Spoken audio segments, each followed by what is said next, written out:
তুই যদি আমার ফ্রেন্ড না হতিস তোকে এতক্ষণে খুন করতাম। তবে আমি অমানুষ হতে পারিনি। আজকের পর যেন তোকে চোখের সামনে না দেখি। পুলিশ অর্ণবকে নিয়ে যায়। রুদ্র ফুটপাতে বসে পড়ে। চোখে ভেসে ওঠে তাদের বন্ধুদের কাটানো মুহূর্তগুলো। এইভাবে যে তাদের গ্রুপ একে একে শেষ হয়ে যাবে জীবনে কল্পনাও করেনি। বারবার মাথায় ঘুরপাক খাচ্ছে অর্ণবের বলা কথাগুলো। কাকে সে এত বিশ্বাস করেছিল? ঠিক তখনই একটা নাম্বার থেকে কল আসে। রিসিভ করতেই ভড়কে যায়। ফারহান বিছানায় শুয়ে কালকের ঘটনাগুলো ভাবছিল। চোখে ভাসছে পিহুর কান্না ভেজা মুখ। বুকের ভেতরে ব্যথা করছে। নিজেকে ভীষণ অপরাধী লাগছে, আবার মনে হচ্ছে সঠিকই তো করেছে। হঠাৎ মোবাইলে কল আসে। খেয়াল করে দেখে পিহুর নাম্বার থেকে 4-5টা মিসড কল। সে টেরই পায়নি। দ্রুত কল ব্যাক করে, কিন্তু রিসিভ হয় না। আবার কল দিতে থাকে। লাস্ট কলে রিসিভ হয়। কি হয়েছে? কল ধরছিলে না কেন? ঠিক আছে তো? অপর পাশ থেকে অন্য কারো গলা ভেসে আসে। এই মোবাইলের মালিকের অ্যাক্সিডেন্ট হয়েছে, অবস্থা খুব ক্রিটিক্যাল। ওনার পরিবারে কেউ হলে দ্রুত সরকারি মেডিকেলে চলে আসুন। অনেকবার কল করেছি, এখনও কেউ আসেনি, দ্রুত আসুন। ফারহান স্তব্ধ হয়ে যায়। প্রথম 2 লাইন তার কানে ঢোকে, বাকিটার শুনতে পারে না। পিহু ভাবতে অন্ধকার নেমে আসে চোখে মুখে। নিঃশ্বাস ভারী হয়ে ওঠে। না, আমার পিহুর কিছু হতে পারে না। হন্তদন্ত হয়ে বেরিয়ে পড়ে বাসা থেকে। তার এভাবে ছুটে যাওয়া দেখে বাসার সবাই চিন্তিত। সায়ন পিছনায় তার। ফুল স্পিডে গাড়ি চালাচ্ছে ফারহান, হাত পা কাঁপছে। প্রায় আধা ঘন্টার মধ্যে পৌঁছে যায় মেডিকেলে। ভেতরে ঢুকেই নার্সকে জিজ্ঞেস করে। একটু আগে যে অ্যাক্সিডেন্ট রোগী এসেছে, তিনি কোথায়? নার্স তাকায় ফারহানের দিকে। আপনি ওনার পরিবারের লোক। ফারহান দ্রুত মাথা নাড়ায়। নার্স ইতস্তত করে বলে, উনি আর নেই, মেডিকেলে আনতে আনতেই মারা গেছেন। ওই যে ভিড় জমেছে, তার লাশ দেখতেই। ফারহান কয়েক সেকেন্ড বোবা হয়ে থাকে। নার্স কি বলছে মাথার উপরে দিয়ে যাচ্ছে, মাথায় ঢুকছে না কিছু। কয়েক সেকেন্ড যেতে কথাটি তার ভেতরে নাড়া দিয়ে তোলে। সাথে সাথে চিৎকার করে ওঠে। পিহু! দ্রুত ভিড় ঠেলে এগিয়ে যায়। সামনে সাদা কাপড়ে মোড়ানো লাশের কাছে ছুটে যায়। সামনে যেতেই পা থেমে যায়। ফারহান কাঁপা কাঁপা গলায় বলে, না, না, এ আমার পিহু হতে পারে না। কাপড় সরান, ফেস দেখান। ডাক্তার শান্তভাবে বলে, মুখে আঘাত বেশি পেয়েছে, তেতলে গেছে, দেখে চেনা সম্ভব নয়। পাশ থেকে একজন ব্যাগ আর ফোন এগিয়ে দেয়। এইগুলো ওনার থেকে পেয়েছি, দেখুন। এ তো পিহুর। ফারহান সেদিক থেকে তাকিয়েই চমকে ওঠে। মুহূর্তে ধপ করে মাটিতে বসে পড়ে। শরীরে যেন শক্তি ফুরিয়ে এসেছে। শরীর থরথর করে কাঁপছে। ফাঁকা দৃষ্টি নিয়ে তাকিয়ে আছে লাশের দিকে। এটা পিহুর? পিহু আর নেই। কাপা হাতে কাপড় ছুঁয়ে বলে, পিহু, এটা তুমি? কোনো উত্তর নেই। সে আবার বলে, এই, উত্তর দাও না কেন? সায়ন কাঁধে হাত রাখে। ফারহান ভাঙা কণ্ঠে বলে, দেখ, পিহু কথা বলছে না, নাটক করছে। মরার নাটক করছে। বল না ওকে আমার জীবনে নিয়ে যত খুশি নাটক করো, যত খুশি নাটক করতে, তবুও এসব না করতে। চারপাশে সবার চোখে পানি। ফারহানের চোখ দিয়ে ঝরঝরিয়ে পানি পড়ছে। সে সায়নকে বলছে, ওকে বল না উঠতে। আমার বুক ব্যথা করছে, নিঃশ্বাস বন্ধ হয়ে যাচ্ছে। সায়নের চোখও ভিজে আসে।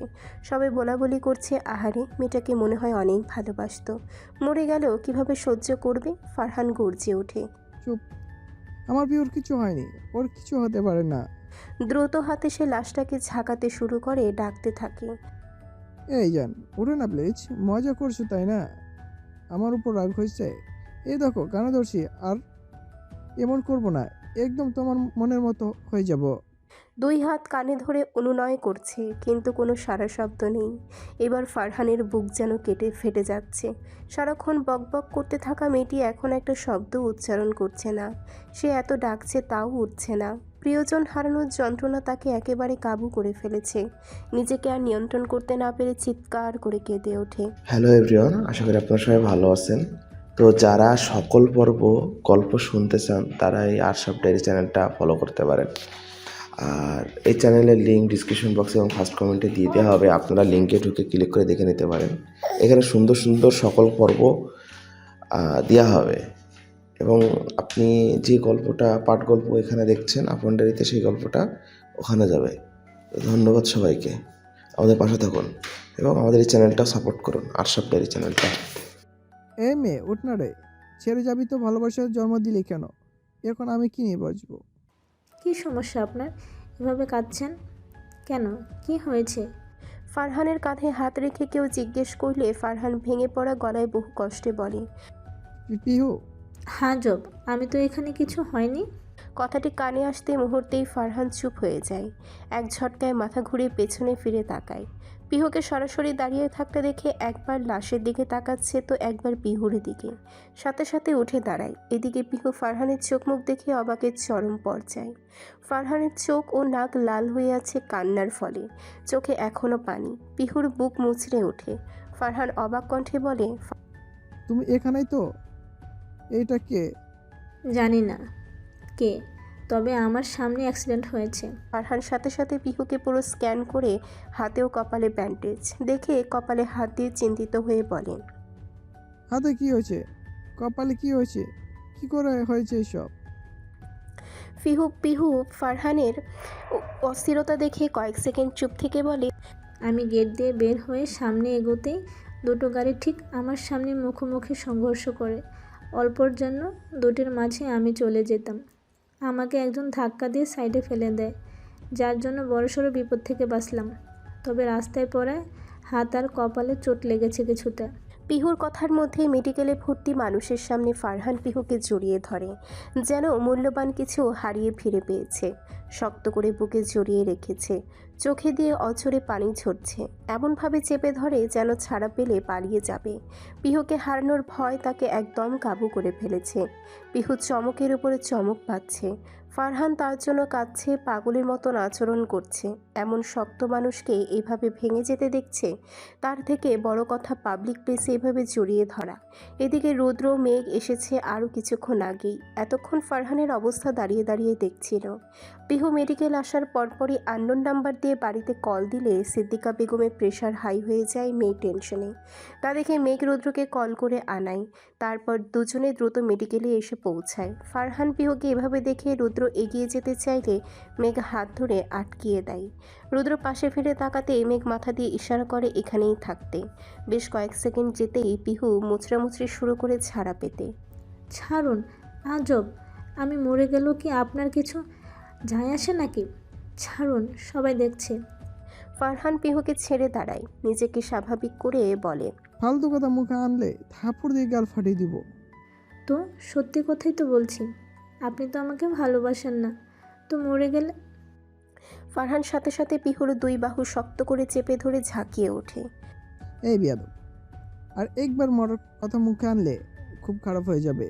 পিহু তাচ্ছিল্য করে ছাড়িয়ে বলে, শুনেছি ভালোবাসার মানুষের মুখে মরার কথা শুনতে পারে না, তবে আপনিও কি আমাকে? ফারহান ফট করে বলে। না, আমি বাসি না। পিহু ফুস করে উঠে মনে মনে বলে, বেশিয়ানা ভাঙবে তবু মচকাবে না। বাপুরে, মরে গেছি কি ভেবে, কি কান্না, জান টান ডাকছিল শালা, এখন আবার ভাব ধরছে। কি মনে করেছিস পিহুকে? পিহু ইজ পিহু, তোকে বেডা আমি যদি শিক্ষা না দেই নাম বদলে ফেলবো। এর মধ্যেই রুদ্র এগিয়ে আসে। তোর ভালোবাসার দরকার নেই, আমার বোনের বিয়ে ঠিক শীঘ্রই দাওয়াত পেয়ে যাবি। ভাইয়ের কথায় পিহু কিছুটা চমকে যায়। ফারহানের দিকে তাকালে দেখে তার দিকেই অসহায় চোখে চেয়ে আছে। পিহু সাথে সাথে চোখ সরিয়ে নেয়, কিছু একটা ভেবে হালকা হেসে বলে, অবশ্যই আপনার হবু বউকে নিয়ে আসবেন ফারহান ভাই। বাব্বা, মুরগি দেখি নিচ থেকে শেয়ালের আস্তানায় পা রেখেছে। রুদ্রের ঠ্যাস মারা কথায় ফারহান কিছুটা বিরক্ত হয়ে বলে, তোর সাথে ঝগড়া করার ইচ্ছে নেই, আমার কিছু বলার আছে। রুদ্র ভ্রু কুচকে জিজ্ঞেস করে। বলে ফেল। ফারহান কাটকাট গলায় বলে। তোর বোনকে দিয়ে দে। রুদ্র হালকা রাগ দেখিয়ে বলে, আমার বোন বাজারের পণ্য নাকি যে বললি আর দিয়ে দেব? এত কিছু জানি না, পিহুকে দিয়ে দে, তাহলেই হবে। পিহুর বিয়ে ঠিক। ভেঙ্গে দে। ভাঙা যাবে না। পাথরকে ঘুম করতে সময় লাগবে না। ওয়াই? রুদ্রের চোখে চোখ রেখে ফারহান দৃঢ়ভাবে বলে, বিকজ আই লিভ হার। ফারহানের জবাবে রুদ্র বলে, ওয়েট, কাহিনী করছিস? সেদিন যখন তোকে জিজ্ঞেস করলাম পিহুকে ভালোবাসিস কিনা, তখন না করলি, আর এখন নাটক করছিস। ফারহান ফুস করে শ্বাস ছেড়ে বলে, সেদিন শুধু বন্ধুত্বের চিন্তা ছিল, যদিও আমাদের মধ্যে বন্ধুত্বের ছিটে ফোটাও বেঁচে নেই, তাও ভেবেছিলাম আর দূরত্ব না তৈরি হয় তোর সাথে। তখন মাথায় শুধু একটা বিষয় ছিল, পিহুকে ভালোবাসি। স্বীকার করলে তুই, হয়তো মেনে নিবি না। রুদ্র শান্ত কণ্ঠে জিজ্ঞেস করে। তাহলে এখন সেই চিন্তা কোথায়? ফারহান একটু চুপ থেকে বলে, এখন রিয়েলাইজ করেছি পিউকে ছাড়া এক মুহূর্ত থাকা সম্ভব না। ও ছাড়া আমার লাইফ ইনকমপ্লিট। তার থেকেও বড় কথা, যে বন্ধুত্ব আরও 5 বছর আগে নষ্ট হয়ে গেছে, একজন তৃতীয় ব্যক্তির কথায় বিশ্বাস করে তার কথা ভেবে নিজের ভালোবাসা বিসর্জন দেওয়া হলো নিশ্চয়ই ভুল সিদ্ধান্ত। রুদ্র হঠাৎ ফারহানের দিকে এগিয়ে এসে মুখ বরাবর এক ঘুষি মারে। ফারহান কিছুটা পিছিয়ে যায়, তবে মুহূর্তেই সে ফিরে এসে রুদ্রের মুখে পাল্টা ঘুষি মারে। পরক্ষণেই রুদ্রের কাছে ফারহান হতবম্ব হয়ে যায়। রুদ্র তাকে হাঁক করছে।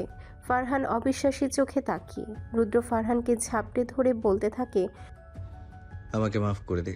সেদিন আমি তোকে বিশ্বাস করলে হয়তো আমাদের মাঝে এত বড় ফাটল ধরতো না। আমি ভুল ছিলাম। অর্ণবের কথায় বিশ্বাস করেছিলাম, প্রিন্সিপালের কথায় বিশ্বাস করেছিলাম। আমি ওই মেয়েকে চিনি না, জানতামও না। হঠাৎ হ্যারাসমেন্টের দায় চাপিয়ে দিল। তখনও আমার ভয় ছিল না, কারণ আমি জানতাম নির্দোষ। তবে যখন জানতে পারি তুই সেই মেয়ের হয়ে সাক্ষী দিয়েছিস, তখন এত গভীরে ভাবতে পারিনি। মাথায় রক্তও উঠে গিয়েছিল। তোকে সেদিন খুব মেরেছিলাম। সেদিন হয়তো ভুল ছিলাম, কিন্তু তুই কি করলি? আমার সাথে আর কথা বলার জন্য এসেছিলি না আমাকে বোঝাতে এসেছিলি? উল্টো কলেজ চেঞ্জ করে চলে গেলি, রাহুলের সাথেও কথা বলা বন্ধ করলি। আমি ভেবেছিলাম যা হওয়ার হয়েছে, তুই আমার বন্ধু, যা করেছিস তা বাদ দিয়ে দিনের পর দিন অপেক্ষা করলাম, হয়তো মিটমাট করবি। তা না, আরো ঝামেলা বাড়িয়েছিস। আমার বন্ধুত্বে না হয় বিশ্বাসের কমতি ছিল, তবে তোর? ফারহান গলা উঁচিয়ে বলে, বুঝলাম তুই রাগ করেছিস, অভিমান হয়েছে, আর না হয় দেখতে যাইনি। তবে আমার দিক দেখেছিস? আমার বেস্ট ফ্রেন্ড আমাকে বিশ্বাস করে না, আরেকজনের কথায় হাত তুলে। এসবের পরেও আমি তোদের সাথে আগে হয়ে কথা বলবো? তোর যেমন আত্মসম্মান আছে, আমারও আছে। আমি এক্সপেকটেশন রেখেছিলাম তুই এসে নিজের ভুল বুঝতে পারবি। করেছিস কিছু? আমি সেদিন এত মার খাওয়ার পরও বারবার বলেছিলাম আমার কথা শোন। আরে ভাই, একটা কুকুরও ঘেউ ঘেউ করলে মানুষ বোঝার চেষ্টা করে কি বলতে চাইছে। আর আমি এতবার বলার পরও কেউ শুনলি না। বন্ধু খুন করলেও অন্য বন্ধুরা সাপোর্ট করে, আর আমি কারো সাপোর্ট পাইনি। কেউ আসেনি ঠিক করতে, আমার দিক দেখতে। তোরা দূরত্ব করেছিস, তাই তো আমিও দূরত্ব বাড়াতে অন্য কলেজে শিফট হয়েছিলাম। আমার এমন বন্ধুদের দরকার ছিল না। দুজনেই একে অপরের দিকে অভিমানের চোখে তাকিয়ে আছে। আস্তে আস্তে যেন বরফ গলছে। হঠাৎ একজন আরেকজনকে ঝাপটে ধরে। আজ এত বছর পর তাদের রাগ অভিমান ভেঙে হয়তো। বন্ধু যদি খাঁটি হয়, 1000 বছর পরও এক হবেই। আসলে বন্ধুত্ব খুব নাজুক। ছোট্ট হাসি বন্ধুত্বকে গভীর করে, আর সামান্য ইগো অদৃশ্য দেয়াল তৈরি করে। ইগো এলে সহজভাবে কথা বলা যায় না, মনে হয় প্রতিটি বাক্যের পেছনে লড়াই লুকিয়ে আছে। বন্ধু হয়ে মন খুলে কথা বলা না গেলে নীরবতাই বড় দূরত্ব। সেই অভিমান জমে পাহাড় হয়ে দাঁড়ায়, নিচে চাপা পড়ে হাসি খুশি স্মৃতিগুলো।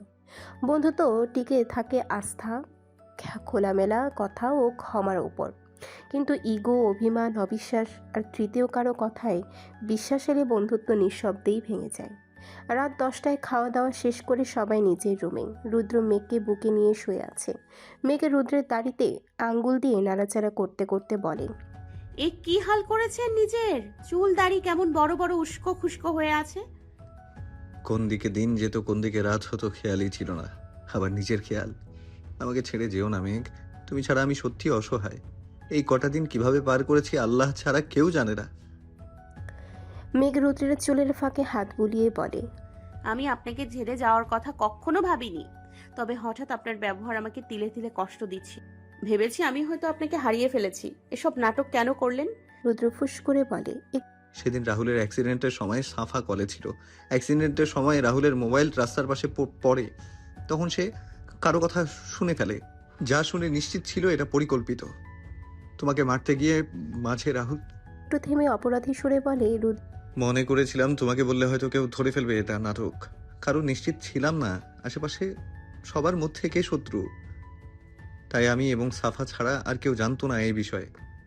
তবে ভাবতে পারিনি না বলার কারণে এত বড় ঘটনা ঘটবে। তাহলে আরো আগেই বলতাম তোমাকে। রুদ্রের কথায় মেঘে দীর্ঘশ্বাস ফেলে বলে, যা হওয়ার হয়ে গেছে। কিছুক্ষণ চুপ থেকে রুদ্র হঠাৎ বলে, সেদিন মেডিকেল থেকে কল এসেছিল। তোমার কিসের রিপোর্ট? মেঘ চমকে ওঠে। আপনি আনেননি তো? কিসের রিপোর্ট ছিল মেঘ? মেঘ আমতা আমতা করে বলে। মানে তেমন কিছু না। এবার রুদ্র শান্ত স্বরে বলে। মেঘ, আমি তোমার স্বামী। স্বামী স্ত্রীর সম্পর্ক শুধু দাম্পত্যে নয়, একসাথে পথ চলা গভীর বন্ধুত্ব। যেখানে বন্ধুত্ব থাকে সেখানে গোপনীয়তা থাকার জায়গা নেই। বিয়ের পর স্বামী স্ত্রী দুজনেরই উচিত জীবনের প্রতিটা দুশ্চিন্তা, আনন্দ, স্বপ্ন, দুর্বলতা একে অপরের সাথে খোলাখুলিভাবে ভাগ করা। যে সম্পর্কে ছোট বড় সবকিছু নির্দ্বিধায় শেয়ার করা যায়, সেই সম্পর্ক টিকে থাকে সবচেয়ে সুন্দরভাবে। স্বামী স্ত্রীর মধ্যে লজ্জা থাকলে দূরত্ব বাড়ে, কিন্তু খোলামেলা মনোভাব ও বিশ্বাস থাকলে সম্পর্ক অটুট ও দীর্ঘস্থায়ী হয়। এতে ভুল বোঝাবুঝিও কম হয়। মেঘ চুপ করে থাকে। রুদ্র নরম স্বরে বলে। শোনো বউ, গাইনোলজিক্যাল ইনফ্ল্যামেশন কোনো ভয়ঙ্কর রোগ না, একেবারেই সাধারণ একটা ইনফেকশন। এর মানে এই না যে তুমি খারাপ কিছুতে আক্রান্ত। খুব সহজেই ওষুধে ভালো হয়ে যায়, এই জন্য এত ভয় পেতে হবে না। আর আমার কাছে সম্পর্ক মানে শুধু শরীর না বউ, তুমি আমার সাথে শেয়ার করতে, আমি কখনো ফোর্স করতাম না। যাই হোক, আর কখনো কিছু লুকাবে না। আগে তোমার খোঁজ নেয়ার চিন্তা করার লোক ছিল না, তবে এখন তোমার আছে। তোমার কিছু হলে এই রুদ্র শেষ হয়ে যাবে। মেঘের চোখ দিয়ে সুখের পানি গড়িয়ে পড়ে। নিজেকে ভাগ্যবতী মনে হচ্ছে এমন মানুষকে জীবনসঙ্গী হিসেবে পেয়ে। নিজের কাছেই প্রশ্ন করছে জীবনে কি এমন ভালো কাজ করেছি যার ফলস্বরূপ ওনাকে পেয়েছি। এমন বুঝদার মানুষই চায় একজন মেয়ে তার জীবনে, যে যে কোনো পরিস্থিতিতে তাকে বুঝবে, বোঝাবে। শুধু স্বামী হিসেবে নয়, বন্ধু হিসেবেও পাশে থাকবে। সাদকে সে কখন থেকে সুমনা কল দিয়েই যাচ্ছে, কিন্তু ধরছে না। রেগেমেগে আগুন হয়ে আছে। কল ধরছে না দেখে আজকে মজা বোঝাবে ভেবে আবারও কল লাগায়। তখনই রিসিভ হয় কল। সাথে সাথে সুমনা রেগেমেগে তেতিয়ে উঠে বলে। আই কুদ্দুসের বাপ, কল ধরিস না কেন বেটা? সাথে সাথে ওপাশ থেকে কেউ একজন কয়েক সেকেন্ড চুপ থেকে বলে। মা, আমি কুদ্দুসের দাদা, কুদ্দুসের বাপ বাথরুমে। সুমনা বড়সড় এক ঝটকা খায়। চোখ বড় বড় করে একবার মোবাইলের দিকে তাকায়। না, নাম্বার ঠিক আছে। তার মানে সাদের আব্বু কল ধরেছে। সাথে সাথে ফোন কানে দিয়ে তড়িঘড়ি করে বলে। আসসালামু আলাইকুম শ্বশুর আব্বা। মানে সরি আঙ্কেল। অপর পাশ থেকে এনামুল চৌধুরী হেসে ওঠেন সুমনার বাচ্চামি দেখে। উনিও মজা করে বলেন। ওয়ালাইকুম আসসালাম বৌমা, সরি মা। সুমনা এবার লজ্জায় একদম মনে হচ্ছে মাটির নিচে চলে যাবে। নিজেকে মনে মনে ইচ্ছে মতো গালি দিচ্ছে। এই পাতলা মুখে কিছু আটকায় না। চিচি, কি না কি ভাবছেন। ভাবতে ভাবতেই ওদিক থেকে এনামুল চৌধুরী বলেন। কুদ্দুসের বাপ চলে এসেছে, নেও মা, কথা বলো। বলে সাদের হাতে কল দিয়ে হাসতে হাসতে চলে যান। এদিকে সাদ ভ্রু কুচকে তাকিয়ে আছে। বাবা কি বলে গেল সব মাথার উপর দিয়ে গেল। তারপর ফোনের দিকে তাকাতেই দেখে সুমনা কল দিয়েছে। এবার যা বোঝার বুঝে যায়। নিশ্চিত এই মেয়ে কোনো গন্ডগোল পাকিয়েছে।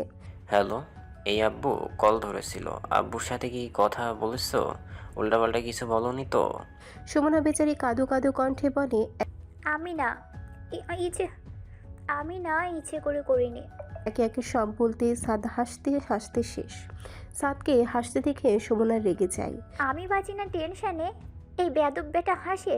এখন যদি তোমার আব্বু আমাকে মেনে না নেয়, যদি বলে এই সুমনা ওরফে অশুভ মেয়েকে আমি বেটার বউ করব না, তখন আমার কি হবে?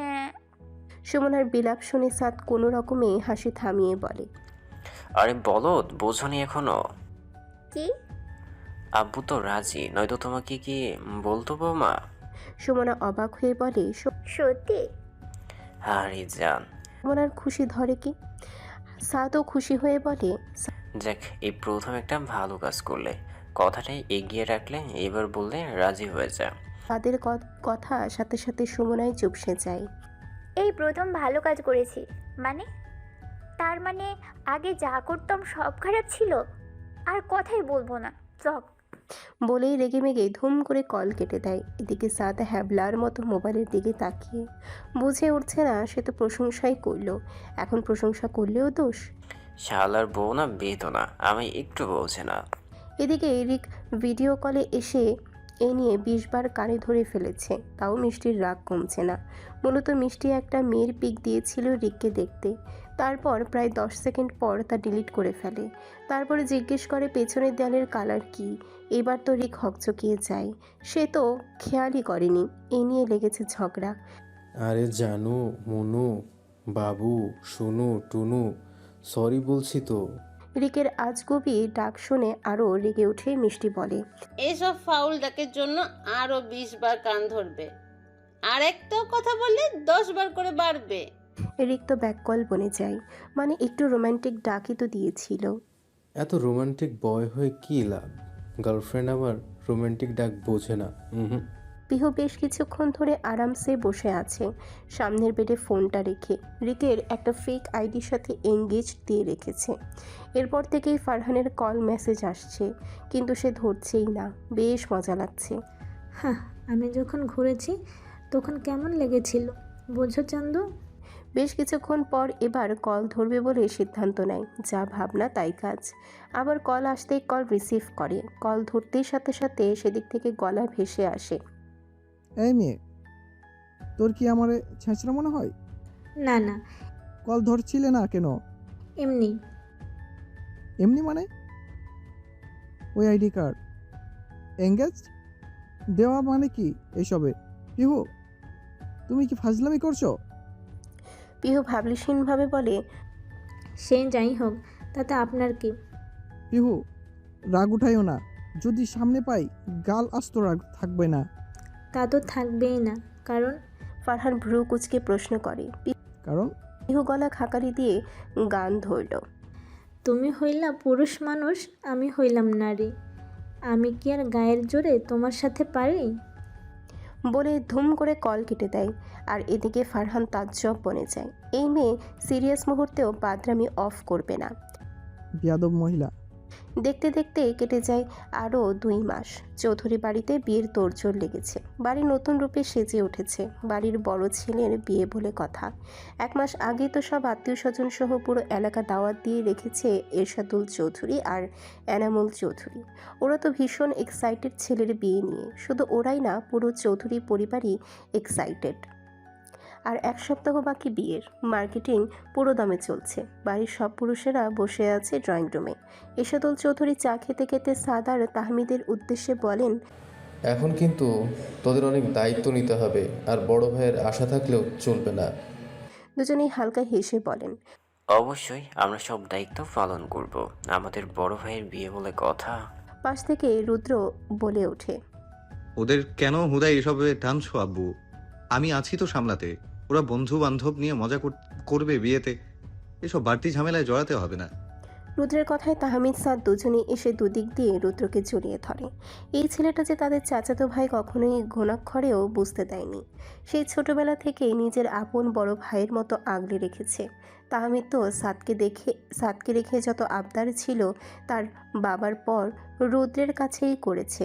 তাহমিদ রুদ্রের গলা জড়িয়ে ধরে বলে, ইউ আর মাই বেস্ট ভাইয়া। সাদও বলে ওঠে, ছোট থেকে অনেক বাঁচিয়েছ আমাদের সব কাছ থেকে। আমাদের কষ্ট হবে দেখি নিজেই সব একা হাতে আব্বুদের সাথে সামলাতে। তবে এখন আমরা বড় হয়েছি, আমরাও দায়িত্ব নেব। তুমি শুধু আনন্দ উপভোগ করতে থাকো। বাকি সব আমরা বাপ বেটা মিলে ভাগাভাগি করে সামলে নিব। এই সময়টা শুধু তোমার হোক। আমার বিয়ে তো আসছেই, তখন না হয় তুমি দায়িত্ব নিও। লাস্টের লাইনটুকু বলে দাঁত বের করে হেসে ওঠে। বাকিরাও হেসে ওঠে সাদের কথায়। এরশাদুল আর এনামুল চৌধুরী দুজনেরই চোখাচোখি হতেই হাসে।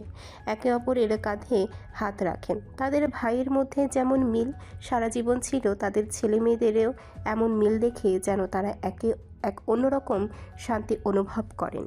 এই পরিবারটা এক সুতোয় বাঁধা, আজীবন যেন এইভাবেই থাকে। এদিকে তাদের কথার মাঝেই বাড়ির মহিলারা রেডি হয়ে নেমে আসেন। আজকেও চৌধুরী বাড়ির মহিলারা মার্কেটে যাবে। আজকে মূলত বিয়ের মার্কেট করতে। এতদিন বাকি সব অনুষ্ঠানের মার্কেটিং শেষ করেছে। তারপর একসাথে রওনা হয় সবাই। সে কখন থেকে সবাই মিলে ডিসাইড করতে পারছে না মেঘের জন্য বিয়েতে লেহেঙ্গা না শাড়ি কিনবে। একের পর এক শাড়ি লেহেঙ্গা দেখেই যাচ্ছে। পুরো দোকান উলটপালট করে ফেলেছে। রুদ্র সাদ বসে থাকতে থাকতে এখন ভীষণ বোরিং ফিল করছে। সাদ বিরক্ত হয়ে বলে, এজন্য এইসব মেয়েলি ব্যাপারে আসতে চায় না। রুদ্র উঠে এগিয়ে যায়, সবার উদ্দেশ্যে বলে, যা ইচ্ছে কিনো, তবে বিয়ের দিন আমি একটা লাল পরী দেখতে চাই। পাশ থেকে রুদ্রের দাদি উঠে বলে, তো আয়, নিজের বউকে নিজে দেখে শুনে কিনে দে। তোর তো চয়েস ভালো। তোমরা আপাতত দেখাও, আমি একটু আসছি। বলেই মোবাইলে কাউকে কল দিতে দিতে বেরিয়ে যায়। এর মধ্যে সায়ান সারাও চলে আসে। সুমনা, রিকো এসেছে। বিয়েতে সব মেয়েরা একই রকম পরবে, ছেলেরাও একই রকম পরবে, তাই একসাথে মার্কেট করতে এসেছে। মেঘবিহুরা সারাদের সাথে ভালো মন্দ কথা বলতে বলতে হঠাৎ নজর যায় কিছুটা দূরে। সাথে সাথে বিস্ময় নিয়ে একে অপরের দিকে একবার তাকায়, তো একবার সামনে তাকায়। সামনে রুদ্র, ফারহান একে অপরের কাঁধে কাঁধ মিলিয়ে হেসে হেসে আসছে। এ যেন পৃথিবীর অষ্টম আশ্চর্যজনক ঘটনা তাদের জন্য। রুদ্র এসেই মেঘের পাশে বসে পড়ে, তারপর দোকানদারকে একে একে লেহেঙ্গা বের করতে বলে। বউয়েরটা নিজেই পছন্দ করবে। তবে মেঘের মাথায় অন্য ভাবনা। মেঘ অবাক হয়ে রুদ্রকে জিজ্ঞেস করে, ফারহান ভাইয়ের সাথে আপনি? রুদ্র মেঘের দিকে তাকাতেই তার এক্সপ্রেশন দেখেই হেসে ফেলে। ভুল বোঝাবুঝি ঠিক হয়ে গেছে। মানে আপনারা ফ্রেন্ড? হুম। মেঘ আরও অবাক হয়ে বলে, তাহলে পিহু চেনে না কেন? আমি বাসায় কোনো ফ্রেন্ড আনতাম নাকি? আমার কোনো ফ্রেন্ডই তো পিহু চিনতো না। ভার্সিটিতে ভর্তি হয়ে না তারপর চিনলো সায়ান, শান্তদের। এসব পরে কথা হবে। দেখো তো এইটা কেমন? মেঘ আর এসব না ভেবে রুদ্রের সাথে লেহেঙ্গা দেখতে থাকে। পাশেই পিহু ছিল, এটা ওটা দেখছিল মনোযোগ দিয়ে। হঠাৎ কেউ তার হাত ধরে টেনে নিয়ে যাওয়ায় হকচকিয়ে তাকায় পাশে। দেখে ফারহান সাথে সাথে মুছড়ামুছি শুরু করে। হাত ছাড়াতে চেষ্টা করছে দেখে ফারহান দাঁত চেপে বলে, একদম সিন ক্রিয়েট করবে না, মানুষ দেখেছো? তাকে নিয়ে যেতে থাকে শপিং মলের ক্যাফে কর্নারে। সামিয়া বেশ অনেকক্ষণ ধরেই রুদ্রদের দেখে যাচ্ছে। হাজার হোক তার প্রথম ভালোবাসা ছিল। নিজেকে বুঝিয়ে নিলেও বুকের এক কোণে হালকা হলেও ব্যথা হয়। হয়তো সে রুদ্রকে কোনোদিনও মন থেকে মুছে ফেলতে পারবে না। সামিয়াকে একা একা মনমরা হয়ে বসে থাকতে দেখে রাফান এগিয়ে যায়। কি ব্যাপার ম্যাম, মুড অফ কেন? রাফানকে দেখে সামিয়া মুচকি হেসে বলে, কই না তো, ঠিক আছি। হঠাৎ রাফান আমতা আমতা করে বলে, সামিয়া, কিছু কথা ছিল। সামিয়া ভ্রু কুচকে তাকায় রাফানের দিকে। রাফান বেশ কিছুক্ষণ চুপ থাকে। আসলে সে আজকে এমন কিছু কথা বলবে তা নিজের কাছেই ঠিক মনে হচ্ছে না। রাফানকে চুপ থাকতে দেখে সামিয়া প্রশ্ন করে, কি কথা? এবার আর রাফান চুপ থাকে না, বড় একটা শ্বাস ছেড়ে বলে, দেখো, এভাবে লাইফ চলে না। আমি জানি তুমি আমাকে তোমার বন্ধু হিসেবেই ভেবেছো, আমিও বন্ধু হিসেবেই পাশে থেকেছি। তবে আমার মনে হয় আমাদের মুভ অন করা উচিত। রাফানের কথা মনোযোগ সহ শোনে সামিয়া, তারপরে বলে, মুভ অফ করেছেন কেন? রাফান ইতস্তত করে বলে, মানে আমি অন্য কিছুর কথা বলছি। এটা কি? তুমি চাইলে আমার সাথে একটা দুষ্টু মিষ্টি সুন্দর সংসার সাজাতে পারো, আমার আপত্তি নেই। সামিয়া চমকে ফাঁকা চোখে রাফানের দিকে তাকায়। রাফান হুট করে এমন প্রস্তাব দিবে সে ভাবতেও পারেনি। সামিয়াকে এইভাবে অবাক নয়নে তাকিয়ে থাকতে দেখে রাফান ভ্রু নাচিয়ে জিজ্ঞেস করে, কি ম্যাম, কিছু তো বলুন। সামিয়া মাথা নিচু করে কিছুক্ষণ চুপ থাকে। এদিকে রাফান ভেতরে ভেতরে ভয়ে আছে, সামিয়া যদি তাকে ভুল বুঝে বসে। সামিয়া হঠাৎ মাথা তুলে মুচকি হেসে বলে, মেয়ের নাম সাবা আর ছেলের নাম শাফিক, কিন্তু সামিয়ার কথা বুঝে উঠতেই রাফানের কয়েক সেকেন্ড সময় লাগে। তবে মুহূর্তেই বুঝে যায় সামিয়ার উত্তর। সাথে সাথে তার মুখে হাসি ফুটে ওঠে। সামিয়ার মুখেও হাসিও আরও প্রখর হয়। কফি শপে বসে আছে দুজনেই। পিহু ভ্রু কুচকে জিজ্ঞেস করে, কি সমস্যা, এখানে এনেছেন কেন? ফারহান অসহায় কণ্ঠে বলে, পিহু, সত্যি আর ভালো লাগছে না। আমি মানছি আমি ভুল করেছি, তোমার সাথে রুড বিহেভ করেছি, তোমাকে ইগনোর করেছি। তবে সেটা তো একটা স্পেসিফিক কারণে করেছিলাম। তবে তুমি টানা 2 মাস ধরে এমন করছো কেন? আমাকে আর কত ধৈর্যের পরীক্ষা দিতে হবে? পিহু দীর্ঘশ্বাস ছেড়ে বলে, আত্মসম্মানে লেগেছে তাই না? আমারও লেগেছিল, তবে ভালোবাসতাম বলে এসব সাইডে রেখে চেষ্টা করেছিলাম আপনাকে নিজের করে পেতে। তবে তখন আপনার কাছে কোনো মূল্য পাইনি। এখন আমারও আর আপনার সঙ্গ লাগবে না। একটু থেমে তাচ্ছিল্য করে বলে, মানুষ থাকতে মূল্য দেয় না, হারিয়ে ফেললে আফসোস করে। পিহুর প্রত্যেকটি কথা ফারহানের বুকে এসে লাগে। সে অনুভব করতে পারছে পিহুর প্রত্যেকটা কথা বলার পেছনের কষ্ট। সে আর কি বলবে বুঝে পাচ্ছে না। আসলেই তো সে অপরাধী। আর কোন মুখে সে এখন পিহুকে ফেরাতে যাবে? ফারহানকে চুপ দেখে পিহু উঠে দাঁড়ায়, যাওয়ার উদ্দেশ্যে কয়েক পা এগোয়। ফারহানও আর আটকায় না। তখনই কোথা থেকে এক মেয়ে এসে ফারহানের সামনে দাঁড়িয়ে ন্যাকা গলায় বলে, hey, can you give me your number please? Farhan কপাল কুঁচকে মেয়েটির দিকে তাকায়। এদিকে পিহু কিছু দূর যেতেই মেয়েটি কণ্ঠ পেয়ে ফট করে ফিরে তাকায়। মেয়েটি ফারহানের কাছে তার নাম্বার চাইছে। শুনে তো তার মাথা বিগড়ে যায়। সাথে সাথে এগিয়ে যায় আবার তার দিকে। মেয়েটি যেন কথা বলতে বলতে ফারহানের গায়ে এসে পড়ে যাবে। পিহু আর নিজেকে সামলাতে পারে না, সোজা গিয়ে মেয়েটির চুল টেনে ধরে পেছন থেকে। This is my man and my man is only mine. বলতে বলতেই মেয়েটিকে দূরে সরিয়ে দেয়। মেয়েটি রেগে মেগে বলে, টক্সিক একটা মেয়ে, এসব কোন ধরনের ব্যবহার? পিহু তেতে উঠে বলে, টক্সিক বল আর যাই বল, আমার ব্যাডার সাথে কেউ হাহা হিহি করবে সেটা আমি মেনে নেব না। চাল হাট। আশেপাশে অনেকেই তাকিয়ে আছে তাদের দিকে। মেয়েটি কিছু বলতে চেয়েও অপমানে রেগে মেগে সেখান থেকে চলে যায়। এদিকে ফারহান একইভাবে বসে আছে, মুখে মুচকি হাসি। পিহু এবার ফারহানের দিকে তাকায়। তাকে হাসতে দেখে রাগ দ্বিগুণ বেড়ে যায়। সাথে সাথে গিয়ে তার গলা চেপে ধরে। এই বেডা খুব মজা লাগে তাই না অন্য বেডিদের সাথে হাসতে? আমি যেতে না যেতেই শুরু, আবার মুচকি মুচকি হাসি। কি বেয়াদব বেডা, কি মনে করেছেন আমি এত সহজে ছেড়ে দিয়েছি? নো নেভার, কবি নেহি। ফারহান হাসতে হাসতে পিহুর হাত ছাড়িয়ে সামনের চেয়ারে বসে সামনে পানির গ্লাস রাখে। নেও পানিটা খাও, গলা শুকিয়ে গেছে, ভিজিয়ে তারপর আবার চিল্লাও। পিহু কিছুটা শান্ত হলে ফারহান প্রশ্ন করে, তোমায় না? আমার সঙ্গে লাগবে না, তাহলে আবার চলে এলে যে? পিহু এবার কেঁদে ওঠে। ফারহান দ্রুত এক হাতে তাকে আগলে জড়িয়ে ধরে। এই পিহু, কাঁদিস না, আমি তো মজা করে বলছিলাম।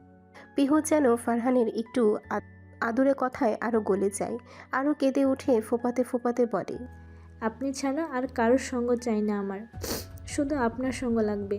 ফারহান হালকা হেসে পিহুর চোখে পানি মুছে দিয়ে বলে, আমার এই বেয়াদব মহিলা ছাড়া আর কারোর সঙ্গ চাই না, এই মহিলাই যথেষ্ট ফারহান ভুইয়ার জন্য।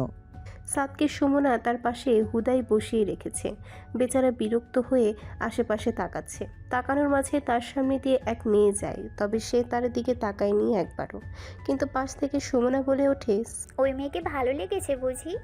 সাদ ফট করে ভীত চোখে তাকায় সুমনার দিকে, ফরফরিয়ে বলা শুরু করে, আস্তাগফিরুল্লাহ, তওবা, নাউজুবিল্লাহ, কি সব বলো রে, আমি ভুলেও তাকাইনি। সুমনা একটু রাগ দেখাতে গিয়েছিল, তবে সাদের রিয়াকশন দেখে হেসে ফেলে। বেচারির রাগ এক নিমিষেই চলে যায়। সাদ যে মিথ্যা বলছে না, ওর রিয়াকশনই বলে দিচ্ছে। দেখতে দেখতেই সেই কাঙ্ক্ষিত মুহূর্ত চলে আসে। আজ মেঘ রুদ্রের গায়ে হলুদ। সকাল থেকে বাসায় মানুষে ভরপুর। রুদ্রের বন্ধুবান্ধব থেকে শুরু করে রুদ্রের নানা বাড়ির সকলে, সাথে সাদের নানা বাড়ির লোকেরও আছেন। তাদের কাছে দূরের আরও অনেক আত্মীয়। সব মিলিয়ে পুরো বাড়ি মানুষে ভরপুর। ছেলেরা সব এদিক সেদিক কাজে ব্যস্ত, বাড়ির মেয়েরাও ব্যস্ত অতিথি আপ্যায়নে। মাহিরা মেয়েটি এখন বেশ ভালো হয়ে গেছে। মেঘের সাথে ভালোই বিহেভ করছে আসার পর থেকে। হয়তো নিজের ভুল বুঝতে পেরেছে। বিকেলের দিকে পার্লারের লোকজন আসে। মেঘসহ বাকিদের সাজাগোজ শেষ হতে হতে 7টা বেজে যায়। সব মেয়েরা সেম শাড়ি সেম সাজে সেজেছে আজ। পার্লারের লোকজন যেতেই মেঘ উঠে দাঁড়ায়। আয়নার সামনে যেতেই চোখ জুড়িয়ে যায় তার। সে তো নিজের বিয়েতে এভাবেই কোণে সাজার স্বপ্ন দেখেছিল। গায়ে হলুদের শাড়ি, কাঁচা ফুলের গহনা, ব্রাইডাল মেকআপ, মাথায় দোপাট্টা, যেন এক বাঙালিয়ান নববধূ। রুমে উপস্থিত সবাই তো প্রশংসা করেই যাচ্ছে। এর মধ্যে হঠাৎ কেউ দরজায় ধাক্কা দেয়। পিহু ভেতরে থেকে ডেকে ওঠে। কে? বাহির থেকে রুদ্রের গলা ভেসে আসে, আমি, দরজা খুলো। কেন? কি দরকার? রুদ্র বিরক্ত হয়ে বলে, আমার বউ কই? সেই সকাল থেকে রুমে ঢুকিয়ে রেখেছিস। বাবা, একদিন বউকে না দেখেই এই হাল। পিহুর কথায় সেখানে উপস্থিত সকল মেয়েরাই হেসে ওঠে। বোনের কথায় রুদ্র কিছুটা লজ্জা পেয়ে যায়। ভাইকে কিছু বলতে না দেখে পিহু আবার বলে ওঠে, এখন যাও যাও বাপু, একেবারে স্টেজে আমার বান্ধবীর সোনামুখখানা দেখতে পাবে। রুদ্র খানিকটা লজ্জা পেয়ে আর কথা না বাড়িয়ে সেখান থেকে চলে যায়। এখানে থাকলে এই বোন নামের দোষমন সকলের সামনে খালি লজ্জায় ফেলবে। রুদ্র গাড়ি নিয়ে বেরিয়ে পড়ে তার উদ্দেশ্যে। প্রায় 15 মিনিটের মাথায় পৌঁছে যায় গন্তব্যে। বাড়িতে ঢুকে কলিং বেল বাজাতেই রাহুলের মা দরজা খোলেন। রুদ্রকে দেখে বুকে জড়িয়ে ধরে কেঁদে ওঠেন। প্রত্যেকবার এমনই হয়। রাহুলের বাবা কে এসেছে দেখতে রুদ্রকে দেখে স্ত্রীকে বলেন, কি করছো কি? ছেলেটাকে ভেতরে ঢুকতে না দিয়ে দাঁড় করিয়ে রেখেছো? স্বামীর কথায় রুদ্রকে ছেড়ে তাকে ভেতরে আনে। রুদ্র সোফায় বসতেই বলে ওঠে, যাবে না তোমরা? আজ আমার গায়ে হলুদ। রাহুলের বাবা বুক ভরা হতাশার শ্বাস ছেড়ে বলে, বাবা, শরীরটা ভালো লাগছে না। রুদ্র তাকে থামিয়ে তাদের সামনে এসে বলে, তোমাদের ছেলের কাছে যাবে না? রাহুলের মা চমকে ওঠেন।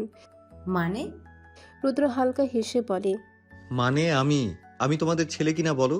রাহুলের মা রুদ্রের মাথায় হাত বুলিয়ে চোখে জল নিয়ে বলেন, তোদের কারণেই তো বেঁচে আছি, নয়তো ছেলে হারিয়ে কবেই মরে যেতাম। তোরাই তো আমার ছেলে। রুদ্র ওনার হাত ধরে অনুরোধের স্বরে বলেন, মামুনি, আমার কথা রাখবে? বল বাবা।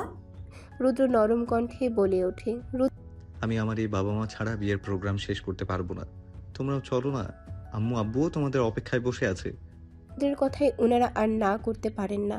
রেডি হয়ে রুদ্রের সাথেই বেরিয়ে পড়ে। মেঘকে স্টেজে বসানো হয়েছে সেই অনেকক্ষণ আগেই। তার একার কিছু ফটোশ্যুট অলরেডি হয়েছে। তারপর একে একে ফ্রেন্ড আত্মীয় যারাই বউয়ের সাথে ছবি তুলতে চেয়েছে সবাই তুলেছে। বেচারি মেঘ ক্লান্ত হয়ে পড়েছে এইটুকুতেই। পিহু বাড়ির ভেতরে যাচ্ছে। তার মোবাইল রুমে ফেলে এসেছে। দোতলায় উঠতেই হঠাৎ কেউ তাকে টেনে রুমে ঢোকায়। পিহু কিছু বুঝে ওঠার আগেই তাকে দেয়ালের সাথে চেপে ধরে কেউ। পিহু ভয়ের সামনে তাকাতেই ফারহানকে দেখে চুপসে যায়। ফারহান ঠিক তার সামনে। পিহুর দুপাশে দেয়ালে 2 হাত দিয়ে তাকে মাঝে আটকেই রেখেছে। তাদের মধ্যে দূরত্ব বেশি না। ফারহানের তাকানো দেখে পিহু ভড়কে যায়। কি করছেন? কি এখানে এনেছেন কেন? ফারহান গম্ভীর কণ্ঠে বলে, সারাদিন ধরে না কলে পাচ্ছি, না ভালো মতো দেখা পাচ্ছি। এসব কোন ধরনের অসভ্যতামি? বিজি ছিলাম। পিহুর কথায় ফারহান আরেকটু এগিয়ে আসে। এবার ফারহানের শ্বাস প্রশ্বাস পিহুর চোখে মুখে ঠেকছে। পিহু দেয়ালের সাথে আরও চেপে যেতে চায়, তবে আর সম্ভব না। বেচারি লজ্জায় মিয়ে যাচ্ছে। ফারহানকে এত কাছে থেকে অনুভব করেনি কখনো। কেমন জানি অন্যরকম এক অনুভূতি হানা দিচ্ছে। তার এক প্রকার কাঁপাকাঁপি শুরু হয়ে যায়। এদিকে পিহুর অবস্থা দেখে ফারহানের বেশ মজা লাগছে। বেয়াদব মহিলাকে প্রথম সে হাতে আনতে পেরেছে, নয়তো সারাক্ষণ তাকেই দৌড়ের উপরে রাখে।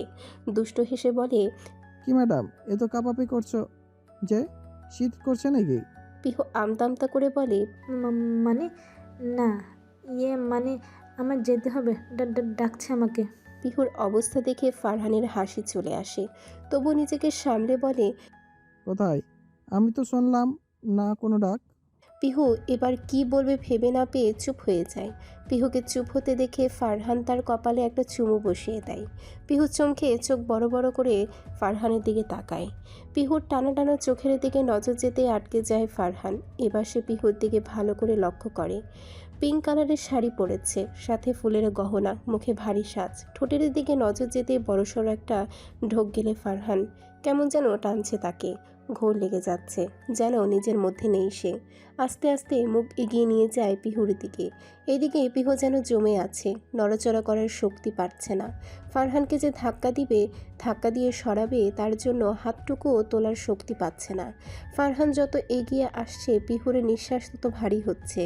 এক পর্যায়ে যখন একদম কাছাকাছি চলে আসে, পিহু চোখ খিচে চোখ বন্ধ করে নেয়। আর ঠিক সেই সময়ে ফারহানের ফোন বেজে ওঠে। মুহূর্তেই ফারহানের হুঁশ ফিরে আসে। কি করতে যাচ্ছিল টনক নড়ে। দ্রুত পিহুকে ছেড়ে অন্য পাশে গিয়ে দাঁড়ায়। নিজেকে সামলে বড় বড় কয়েকটা শ্বাস নিয়ে দ্রুত কল রিসিভ করে। এদিকে পিহু যেন নিঃশ্বাস ফিরে পেয়েছে। এখনও দেয়ালের সাথেই লেগে দাঁড়িয়ে আছে। কি হতে যাচ্ছিল ভাবতেই তার গা শিউরে উঠছে। এদিকে ফারহানকে অপর পাশ থেকে কেউ কিছু বলতেই সে বলে ওঠে, হ্যাঁ আমি আসছি। কল রেখে দ্রুত পিহুর দিকে তাকায়। পিহুর অবস্থা দেখে জোরে হেসে দেয়। কেমন লাগলো? ভাবসাব দেখে তো লাগতো বাঘিনী, এখন তো দেখছি বিড়াল। পিহু ফারহানের হাসি আর কথা শুনে তার দিকে তাকায়। তার মানে ফারহান তার সাথে ইচ্ছে করে মজা করছিল, তাকে অস্বস্তিতে ফেলতে। মুহূর্তেই রাগ উঠে যায়। রেগে এগিয়ে আসে, আপনি তার মানে এতক্ষণ মজা করছিলেন? ফারহান হেসে বলে। এই আর ওই আর কি, একটু বাজিয়ে দেখছিলাম। একটু থেমে পিহুকে চোখ মেরে বলে, তুমি চাইলে সত্যি করতে পারি, তবে তুমি যে ভীত এতেই এই অবস্থা।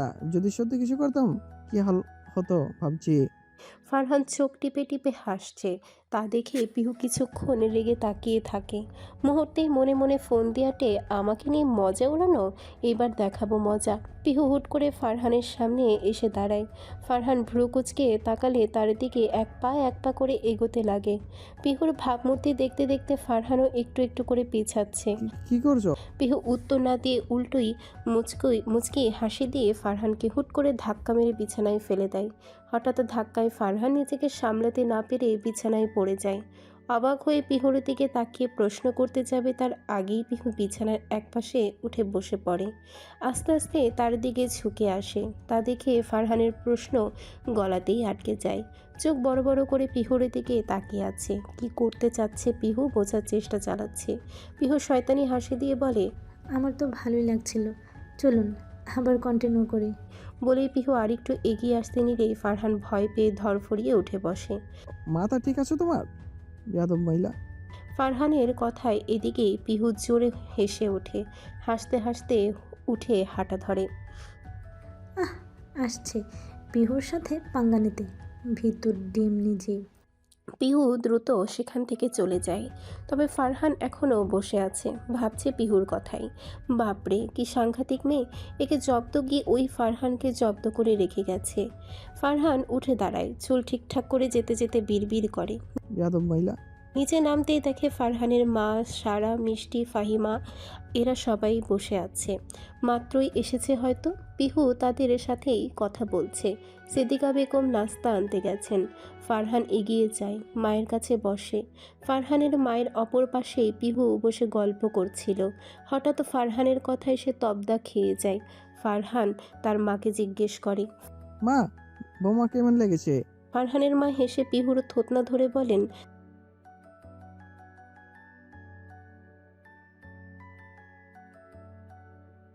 পিহু লজ্জা শরম অবাক সব মিলিয়ে এমন এক অনুভূতি হচ্ছে যে সে এখন কি এক্সপ্রেশন দিবে বুঝে উঠতে পারছে না। এরই মধ্যে সিদ্দিকা বেগম নাস্তা নিয়ে আসে, আর এই বিষয়ে কেউ কথাও তুলেনি। রুদ্র মাত্রই রাহুলের মা বাবাকে নিয়ে বাড়িতে এসেছে। তাদের বাড়ির সবার সঙ্গে দেখা করিয়ে বসিয়ে রেখে দ্রুত স্টেজের দিকে যায়। মেয়েকে এক ঝলক দেখার লোভ আর সামলাতে পারছে না। কয়েক ঘন্টা দেখেনি, তবে মনে হচ্ছে যেন কয়েক যুগ দেখেনি সে। রুদ্র তড়িঘড়ি করে স্টেজের সামনে যায়, তবে সে কিছুটা সামনে যেতেই জায়গায় পা থেমে আটকে যায়। মুখ হাঁ হয়ে যায় মেয়েকে দেখে, যেন এক জীবন্ত পুতুল বসে আছে সামনে। সঙ্গে সঙ্গে এক হাত মুখে চলে যায়। অবাক হয়ে বলে ওঠে, এটা কি আমার বউ নাকি কোনো পরী? রুদ্রের কথা শুনে আশেপাশে সবাই হেসে ওঠে। শান্তরা তাকে সামনের দিকে ঠেলে বলে, আরে বেটা, তোর নিজেরই বউ। রুদ্র ধীরে ধীরে এগিয়ে যায় মেঘের দিকে। মেঘও তার আসার পানে তাকিয়ে। রুদ্র তার সঙ্গে মিলিয়ে হলুদ পাঞ্জাবি পরেছে, সঙ্গে সাদা পাজামা, চুলগুলো সুন্দরভাবে সেট করা।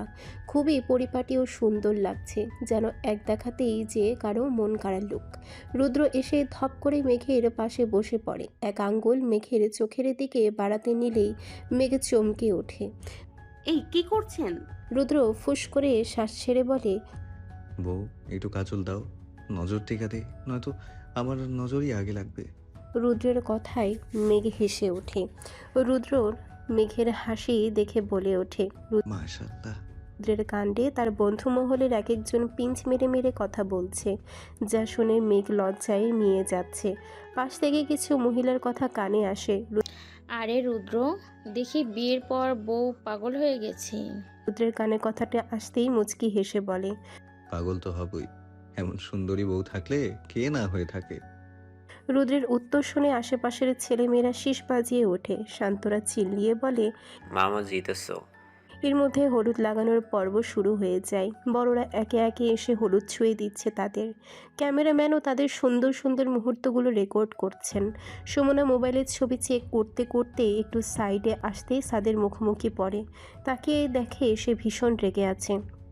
সারাদিন বেশ তো ইগনোরই করেছে, তবে এখন বেচারি ভড়কে যায়। এখন কি করবে? যদি থাপ্পড় মেরে দেয়, মেকআপ নষ্ট হয়ে যাবে। সাদ রেগের সামনে এগোতেই সুমনা চটজলদি এগিয়ে এসে বাচ্চাদের মতো সাদের কোমর পেঁচিয়ে ধরে হেসে ওঠে। ব্যাস, সাদ যেন এখানেই গলে গেছে। মানে ম্যানস আর সিম্পল, কথাটা আসলেই সত্য। এত রাগ নিমিষে পানি হয়ে গেল প্রেয়সীর একটা মাত্র হাসিতেই। সাদ নিজেও হেসে ফেলে।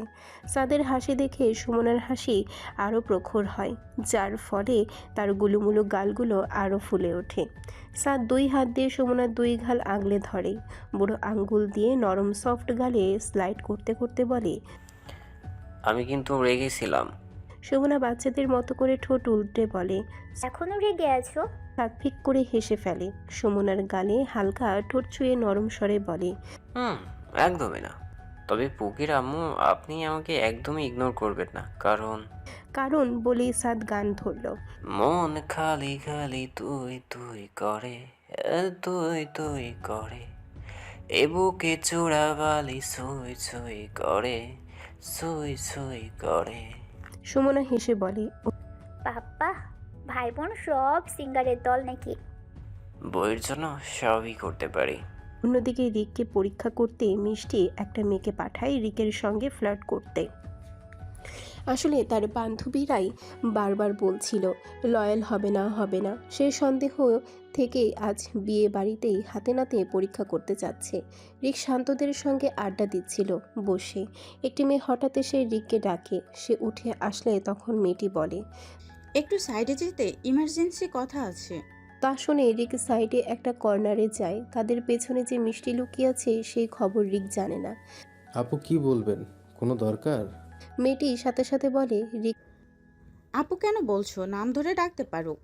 রাগের কাছে কোনো কেন জানি সুবিধার মনে হচ্ছিল না মেয়েটিকে, তাই কথায় পাত্তা না দিয়ে বলে, কি বলতে ডেকেছেন বলেন। আসলে আমার আপনাকে পছন্দ হয়। মেয়েটি কথা শোনার সঙ্গে সঙ্গে রিক তাকে থামিয়ে দেয়। দেখুন আপু, পছন্দ হয়েও লাভ নেই, আমি অলরেডি বুকিং। তো কি হয়েছে, তাকে ছেড়ে দিন, আমি নতুন করে বুকিং করে নেব। রিক কিছুটা বিব্রত হয়ে যায়। এমন গায়ে পড়া মেয়ে আগে দেখেনি। শুনুন আপু, আমার একটা শখের নারী আছে, আর তার কাছেই আমি booking. And this is not only booking, I am locked. তাই আমি বলি যে এসব চিন্তা বাদ দিন, আর দয়া করে অভিশাপ দেবেন না, পারলে দোয়া করবেন আমাদের জন্য। বলেই ডান হাতের অনামিকা আঙ্গুলে মিষ্টির পরানো রিংটা দেখিয়ে চলে যায়। এদিকে মিষ্টি তো কেঁদে দিবে অবস্থা। ফ্রেন্ডের কথা শুনে তার ভালোবাসাকে সে অবিশ্বাস করছিল। তার তাহলে রিকের উপরে বিশ্বাসই নেই? আর যেখানে বিশ্বাস নেই সেখানে ভালোবাসাও থাকে না। মিষ্টি দ্রুত এগিয়ে যায় রিকের কাছে। রিক হঠাৎ মিষ্টিকে এমন হন্তদন্ত হয়ে আসতে দেখে দ্রুত এগিয়ে যায়। কি হয়েছে, এভাবে হাঁটছো কেন? শাড়ি পরেছো তুমি, পড়ে যাবে তো। মিষ্টি রিকের হাত ধরে স্টেজের অন্য পাশে নিয়ে আসে। এ পাশে মানুষজন নেই। হঠাৎ রিককে ঝাপটে জড়িয়ে ধরে কেঁদে ওঠে মিষ্টি। রিক হকচকিয়ে যায়, হঠাৎ কাঁদছে কেন ভেবে। দ্রুত তাকে প্রশ্ন করে, এই জান, কি হয়েছে, কাঁদছো কেন? কেউ কিছু বলেছে? কেউ খারাপ ইঙ্গিত দিয়েছে? মিষ্টি কাঁদতে কাঁদতে বলে, আমার অনেক গিলটি ফিল হচ্ছে। রিক মাথায় হাত বুলিয়ে বলে, কি নিয়ে? আমি তোমাকে অবিশ্বাস করেছি, তাও অন্যের কথায়, যা একদমই উচিত হয়নি। তোমার উপর আমার বিশ্বাস রাখা উচিত ছিল। মিষ্টির কথায় রিক কিছুক্ষণ চুপ থাকে, মুচকি হেসে থাকে। নিজের থেকে ছাড়িয়ে পকেট থেকে টিস্যু বের করে হালকা হালকা চেপে চোখের পানি মুছে দিতে থাকে, যাতে মেকআপ না নষ্ট হয়। তারপর তার হাত ধরে স্টেজের দিকে যেতে যেতে বলে, এই যে নিজের ভুলটা উপলব্ধি করতে পেরেছো, গিল্টি ফিল করছো, তার থেকে বড় কথা আমার সঙ্গে শেয়ার করছো, এগুলোই অনেক। হয়তো আমার কাছে এমন কোনো খুঁত পেয়েছো যার জন্য তোমার আমার উপর সন্দেহ জন্মেছে। আমি এখন থেকে চেষ্টা করব নিজেকে আরও শুধরানোর, যাতে মিষ্টি পাখির মনে আর সন্দেহ না জন্মায়। মিষ্টি রিকের কথায় হেসে ওঠে। দিনকে দিন যেন এই লোকটার প্রতি ভালোবাসা ক্রমশ বেড়েই চলছে। আরে ম্যাম, আর একটু দাঁড়ান। সামিয়া কোমরে 2 হাত দিয়ে মেকি রাগ দেখিয়ে বলে, বলুন তো মশা, আমার চুলের সাথে কিভাবে যুদ্ধ করছেন? রাফান সামিয়ার চুলে তার কানে তার কিনে আনা বেলি ফুলের গাছটা লাগাতে লাগাতে বলে, রুদ্রের পরই তো আমাদের সিরিয়াল, তাই এখন থেকেই হাজবেন্ড মেটেরিয়াল হওয়ার ট্রাই করছি। তাই বলে আমার সাদা চুল উঠলে? আরে ম্যাডাম সাহেবা, আগে দেখো তো তারপর বকো। বলতে বলতে সে কোনোভাবে গাছড়াটা সামিয়ার চুলে লাগিয়ে দেয়। সামিয়া মাথায় হাত দিতেই বুঝে যায় বেলি ফুল। সঙ্গে সঙ্গে রাফানের দিকে তাকায়। লোকটা তার জন্য ছোট বড় এমন এমন কাজ করে বসে যা সামিয়ার ভীষণ মন কাড়ে। তার প্রত্যেক কাজই সামিয়ার যত্ন, ভালোবাসা, সম্মান খুঁজে পায়। চোখে চিকচিক করে ওঠে। এমন মানুষই তো চেয়েছিল সে। আল্লাহ তাকে মিলিয়েও দিয়েছেন। রাফান মোবাইলে বের করে সামিয়ার চুলের পেছনে ছবি তুলে তার সামনে ধরে। এই যে ম্যাম, দেখেন আপনার চুলের কোনো ক্ষতিই করিনি। মুহূর্তেই সামিয়া থতনা ধরে মুখটা একটু উঁচু করে বলে, আমি কি বোকা নাকি আমার এত সুন্দর সাজসজ্জায় সজ্জিত ফুলটাকে নষ্ট করে দেব? এখন যেন আমার ফুলের গায়ে বেলি ফুল মিশে আরও বেশি সুন্দর হয়ে উঠেছে, মাশাআল্লাহ। সামিয়া ছলছল চোখে তাকিয়ে রাফানের হাত শক্ত করে ধরে বলে, এত ভালোবাসা চাইনি, একটু হলেই হতো। রাফান সামিয়ার হাতে গভীর এক চুমু দিয়ে বলে, তোমাকে ভালোবাসায় একটু কমতি রাখলে আমার পাপ হবে যে। তোমার জন্যই আজ আমি রাফান, নয়তো আমি কবেই ভেঙে গুড়িয়ে যেতাম। স্টেজের সামনে বসে আছে সবাই। হলুদ পরানো শেষ, এখন নাচ গানের পালা। মেঘ আর রুদ্রকেও স্টেজে থেকে নামিয়ে সামনের সারিতেই বসানো হলো। হঠাৎ সব লাইট অফ হয়ে যায়। চারিদিকে গুঞ্জন। কি হলো কিন্তু মুহূর্তেই মুখগুলো বন্ধ হয়ে যায় যখন স্পিকারে বেজে ওঠে মেহেন্দি লাগা কে রাখনা। সবাই ভাবছে ছেলে মেয়েরা নাচবে। লাইট অন হতেই চোখ বড় হয়ে যায়। কেউ কথা বলতে পারছে না। স্টেজে দাঁড়িয়ে আছেন চৌধুরী পরিবারের দুই কর্তা, তাদের স্ত্রী আর কয়েকজন অতিথি। এক পাশে মহিলারা, অন্য পাশে পুরুষরা। হঠাৎ বাজতে শুরু করে ইয়ে কুড়িয়া নাসিদি পুড়িয়া। এসদুল চৌধুরী সহ সবাই মহিলাদের দিকে হাত নেড়ে নাচে। এরপর মহিলারাও সামনে তালে পুরুষদের দিকে ইশারা করে নাচে। চারিদিক হাততালি, গম গম করে মিউজিকের সঙ্গে সবাই মেতে ওঠে। হঠাৎ আসলো টুইস্ট। ও সুরের সঙ্গে রুদ্রের দাদি নানি স্টেজে এসে লিপসিং শুরু করে, যেন নিজেই গান গাইছে। পুরো প্যান্ডেল হই হুল্লোড়ে ভরে ওঠে। ছেলেরা শীষ বাজাচ্ছে, কেউ উল্লাস করছে, কেউ দাঁড়িয়ে বাহবা দিচ্ছে। মেঘ, বিহু, সামিয়া, রুদ্র, সাদ, তাহমিদ সহ সবাই অবাক। তাদের বাপ চাচারা এমন নাচবে তারা কল্পনাও করেনি। মেঘের চোখে আনন্দ অশ্রু। স্পষ্ট বোঝা যায় এই বিয়ে পরিবারের জন্য কতটা খুশির। বয়স ভুলে সবাই নাচে গানে ভেসে গেছে। গান শেষ হতেই সবাই স্টেজ থেকে নেমে আসে। পিহু ও বাকিরা ছুটে গিয়ে সবাইকে আলিঙ্গন করে। মেঘও উঠে আসে। সাদুল চৌধুরী মেঘের মাথায় হাত রেখে বলে, সর্বদা সুখী থাকো মা, তোকে আমি সারা জীবন আমার ছেলের পাশে দেখতে চাই। মেঘ মুচকি হেসে মাথা নাড়ায়। এরপর একের পর এক সবাই নাচে, এনজয় করে। রাত 12টা বাজে। বড়রা সবাইকে খাওয়ার জন্য ডাকে। 3-4টা টেবিল একসাথে করে চৌধুরী পরিবারের সবাই সহ রুদ্র মেঘদের বন্ধুরাও বসেছে। সবাই গল্প করছে, হাসি ঠাট্টা করছে। রুদ্রও খাচ্ছে, মেঘকেও খাইয়ে দিচ্ছে। কিন্তু হঠাৎ এক মহিলা নাক কুচকে বলে, আচ্ছা আপা, আপনার ছেলের বইয়ের বাপের বাড়ি কাউকে দেখলাম না, এতিম নাকি? রুদ্রের হাত থেমে যায়। রাগে তাকায়। মেঘ চুপ হয়ে যায়। রুদ্র কিছু বলার আগেই পাশে বসা সাদের মা উঠে বলে, মেঘ আমার আর সাদের আব্বুর মেয়ে। মেঘের বাবা মা আমরা, আর শ্বশুর শাশুড়ি আমার যা আর ভাসুর। আর কিছু জানতে চান? না হলে খান, খাবার ঠান্ডা হয়ে যাবে। মহিলাটি অপমানে চুপ। বাকিরাও হাসে। মেঘ ছলছল নয়নে তাকায় রুদ্রের দিকে। পরের দিন সকাল সকাল উঠে মেঘসহ বাকি মেয়েরা চলে যায় পার্লারে। সেখান থেকে তৈরি হয়ে আসে। মেঘ পরেছে লাল খয়েরি রঙের পাকিস্তানি লেহেঙ্গা, সাথে মিলিয়ে কেনা অর্নামেন্টস, সাথে ব্রাইডাল সাজ আছেই। যেন কোনো এক রাজ্যের রানী নিজেকে সাজিয়ে তুলেছে নিজস্ব রাজ্য সকলের সামনে দখল করে নিতে। পার্লার থেকে তারা ডিরেক্ট চলে যায় সেন্টারে। তারপর সব বিচ্ছুদের শুরু হয় প্ল্যানিং। ছেলেরা আসবে নামাজ পড়েই, সে আশায় তারা বসে আছে। এর মধ্যে বাকি দায়াতিরাও এসে একে একে আসতে শুরু করে। হঠাৎ একটা মেয়ে দৌড়ে এসে বলে, জামাই চলে এসেছে, জামাই চলে এসেছে। সন্ধ্যের সব মেয়েরা দৌড়ে গিয়ে গেট ধরে দাঁড়িয়ে পড়ে। মেঘ সেন্টারে দোতলার বারান্দা থেকে দেখছে। নিচে তাকিয়ে একের পর এক বাইক ঢুকছে ভেতরে। সব বাইকে একে একে ঢুকতেই হঠাৎ ঘোড়া নিয়ে প্রবেশ করে রুদ্র। পরনে সাদা রঙের শেরওয়ানি, সাথে ওড়না আর মাথায় পাগড়ি লাল খয়েরি রঙের। কোমরে পাশে ঝুলছে মাঝারি সাইজের চাকু। ঘোড়ার উপরে রাজকীয় ভঙ্গিতে চড়ে আসছে রুদ্র। আশেপাশে তার সব বন্ধু, ভাই, বাবা, চাচারা আনন্দ উল্লাসে তাকে ঘিরে এগিয়ে আসছে। দৃশ্যটা যেন একেবারে রূপকথার রাজপুত্রের আবির্ভাব। সেই রাজপুত্র যাকে মেঘ সারা জীবন মনে মনে চেয়েছিল, যেন সে এসে তার জীবনের সুখ বয়ে আনে। কিন্তু আল্লাহ যে এভাবে তার প্রতিটা ইচ্ছা পূরণ করবেন তা মেঘ কোনোদিন কল্পনাও করেনি। হয়তো মেঘের মনটা এতটাই স্বচ্ছ ছিল, কোনো দাগ ছিল না, তাই তাকে দিয়েছেন ঢেলে একদম অগাধ ভালোবাসা, অগাধ সুখ। রুদ্ররা প্রবেশ করতেই পিহুরা আটকে ধরে। তাদের গেট ধরতে দেখে শান্ত বলে ওঠে, এই ভাঙতে নেই, বিয়েতে এমন ফকিরিরা কোথা থেকে আসলো? শান্তর কথায় সব ছেলেরা হেসে ওঠে, তবে পিহুরা এসবে পাত্তা না দিয়ে শরবতের ট্রে এগিয়ে দেয়। প্রত্যেকটা গ্লাসের নিচে একটা করে কাগজ।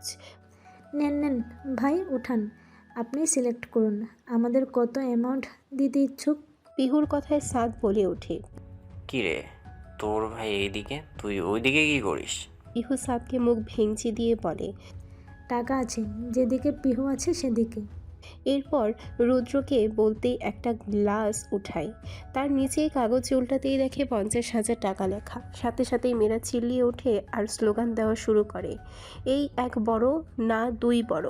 বাকিরা চিল্লিয়ে উঠে বলে, দুলা ভাইয়ের মন বড়। এই নিয়ে লেগে যায় দুই পক্ষের মধ্যে চুলাচুলি। এক একজনের চুল টেনে ছিঁড়ে দিচ্ছে কথার মাধ্যমে। এক পর্যায়ে যখন মেয়েরা দেখছে যে ছেলেদের সাথে লজিকে পারছে না, তারা প্ল্যান 2-এ শিফট করে আর চিল্লানো শুরু করে, টাকা দেন দুলাভাই, টাকা কই দুলাভাই, কিপটা কেন দুলাভাই, কিপটা মেয়ে কমান দুলাভাই, টাকা বের করেন দুলাভাই, ওই আমার দুলাভাই, ওই সবার দুলাভাই। এদের চিল্লাচিল্লিতে রুদ্রের যেন মাথা এখানেই নষ্ট হয়ে যাচ্ছে। ছেলেরা এক একজন কানে হাত দিয়ে দাঁড়িয়ে শেষমেশ না পেরে 30,000 দিয়ে কোনো রকমে বোঝ দিয়ে ভেতরে ঢোকে। তাদের যেহেতু বিয়ের আগেই হয়েছে, এখন শুধু অনুষ্ঠান, সেই হিসেবে রুদ্রকে ডিরেক্ট মেঘের কাছেই নিয়ে বসানো হয়। রুদ্রকে যখন স্টেজে নেওয়া হচ্ছিল, ক্যামেরা ঠিক তার দিকেই ফোকাস ছিল। কিছুটা এগোতেই মেঘ উঠে দাঁড়ায়, এগিয়ে এসে রুদ্রের হাত ধরে হাসি মুখে তাকে স্টেজে ওঠায়। রুদ্র তো তার লাল পরির দিক থেকে চোখ সরাতেই পারছিল না। তারপর শুরু হয় ছবি তোলা। তাদের কাপল পিক থেকে ধরে গ্রুপ পিক সব একে একে তোলা শুরু হয়।